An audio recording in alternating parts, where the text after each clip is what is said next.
আজকে ডাটা দিয়ে আলু দিয়ে মাছ রান্না করব। এই তো মশলা কষানো হয়ে গেছে, তরকারিও কষানো হয়ে গেছে, এখন পানি দিয়ে দেব। এখানে সব মশলা দিয়ে কষিয়ে নিয়েছি। ডাটাটাও আধা সিদ্ধ করে হয়ে গেছে, আলুটাও আধা সিদ্ধ হয়ে গেছে।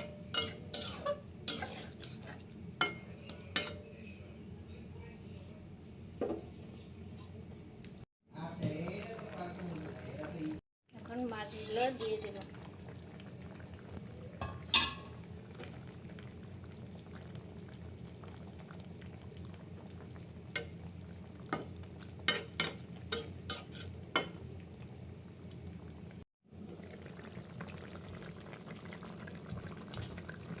তরকারি রান্না হয়ে গেছে, এখন নামিয়ে ফেলবো।